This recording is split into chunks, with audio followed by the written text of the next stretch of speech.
I don't think you guys are even impressed anymore. I don't think I'm fooling anybody. You all knew I was going to start off this game with a grenade anyways. But you know what? I'm still mastering my craft. I have actually still gotten better and better with the grenades. I now put them more inside of rooms. I do banks. Kind of like my grappling hook. It's a combination of slingshots as well as just very tight maneuvering. And I finally gotten to the point where I can consistently grapple through windows and doorways. That's what I'm actually going to be covering really in depth in the next video. If it's not the next video, it's going to be the one after that. I'm working on 2 separate videos, something a little bit more entertaining, and then we're going to go hardcore tutorial. Because I think that the grappling hook is now at just a different stage of the game. It is definitely one of the biggest parts of the meta, and a lot of things that people don't understand is how many ways it can actually be used. Usually I find that most players are set in either one way. They're just doing normal grapples, or they're just doing slingshots, or at least a variation of slingshot, as well as just a variation of the normal grapple, because once you put all that together, then you're swinging inside of rooms. You are pretty much indefinitely running up walls, indefinitely staying on ceilings. I'm going to be showing you guys a lot of tricks, and you're probably wondering, why didn't you just show us this video now? Well, you know what, these tutorial videos actually take a little bit longer to make. That's why I just wanted to put out something easy. I'm not even going to do too much casting. I more so wanted to just tell you what's going to be happening in the future, as well as just giving me a chance to interact with you guys, because this channel just continues to grow. I see a lot of familiar people in the comments, which is probably one of my favorite parts of making videos, getting to actually interact with people, especially for the people that I get to play with as well. That's always really cool. People keep asking the same question, what's my network? It's gameinreview. That was the old channel name, so I haven't had a chance to change it, but I think I made to Paper Cut just something a little bit easier for people to find. But if you do want to play, all you have to do is go on Xbox and just chill out in that lobby. You will usually see me on in the evenings after like 10 o'clock Eastern time. So what do I want to say to everybody that's been commenting, liking the video? Well, it's obviously thank you. And this episode is brought to you by Grenades, my favorite sponsor. They were kind enough to supply me with some homing grenades that I could try out in this game.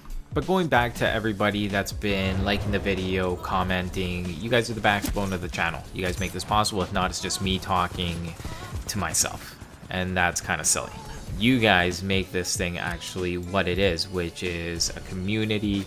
It is somewhere for, well, I show you guys what I like to do, and I'm always open to what you guys want to see. And now that I'm kind of just doing this thing on my own, I don't want to just put out tutorials. I want to put all types of things out, satire, montages, you know, just different themes. I've actually just gotten a lot more comfortable with the editing. I'm to the point where I can actually say that I can come up with a concept and then execute it in the video editor. And that really helps, because before I used to have all these concepts and I'm just like, well, I can't pull it off, or I don't have the time to figure it out. But now I'm just like putting in the work, and it's nice to see these things kind of come together. The rap song came together, the Marvin's Revenge, just trying to sync up more things to music, and just trying to make things flow nicely. The only thing I can kind of relate it to right now is when you're olling on a skateboard. It seems so mystical at first, and then once you do it once, you're just like, wow, that was easy. It all makes sense now. And that's kind of where I'm at, and I want to continue to kind of develop that. And the way that I push myself to do that is by trying out different concepts and getting out of my comfort zone. That's why I don't do the regular games as often, because then I just was not evolving. I was not getting better. And just like gaming, I say this to everybody, don't be afraid to fail, don't be afraid to die. Screw your KD, that never matters. I always throw that in the toilet. But then what happens is that my skill curve goes up faster than other people's, because I've made a lot of mistakes, and that means that I've learned a lot. And I can't wait for a new first-person shooter to be released. I'm willing to try anything at this point. And it's not, and trust me, I love Titanfall. But the thing is, I just want to try something new. There's a lot of to-be-announced dates that are leaving me at the edge of my seat. I can't wait till something's really confirmed, so I know when I'm going to have an opportunity to try something new. My cousin was talking to me today, and he wanted me to get into Overwatch on PC with a group of his friends. And I don't know, I just never got into Overwatch. Team games like that, I know they're super important to have a good team, and I've always been like this solo guy that just likes to I like to run on my own and just see what I can do. Like, I don't mind working as a team, but I like the freedom of just being able to jump on whenever.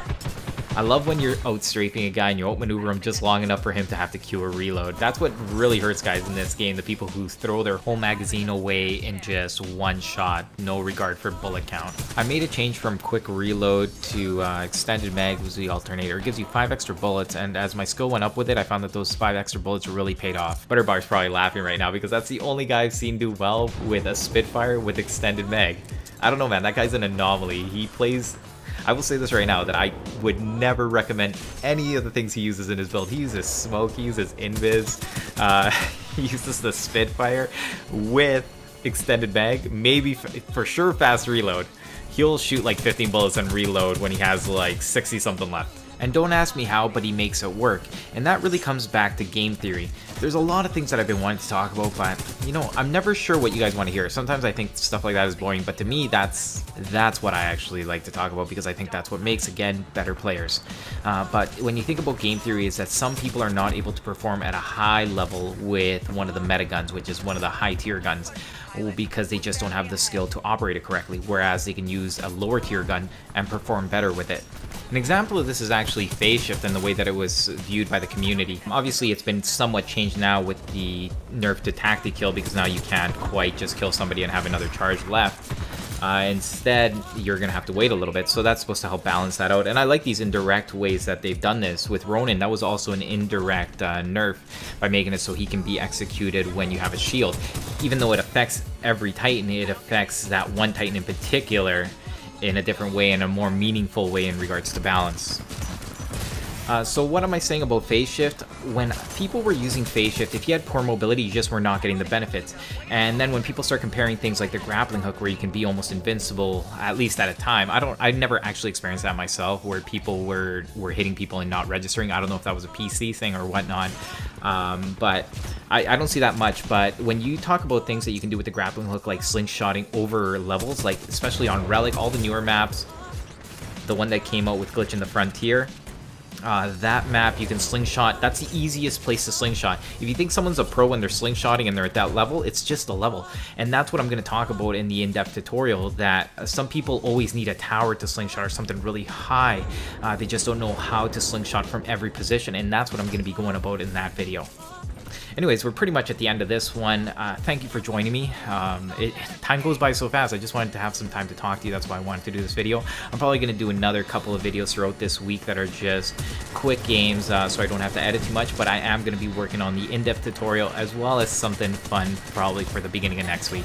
So again, thanks for everybody who's been supporting me. I'll talk a little bit more about the contest in the next episode, like the guidelines. I'll tell you who's ahead though right now. The people who go first are automatically getting thrown in, and I'm doing this retroactively for the videos that already came out. So again, thanks for supporting me. I'm Paper Cut2U, and I'll see you guys next time.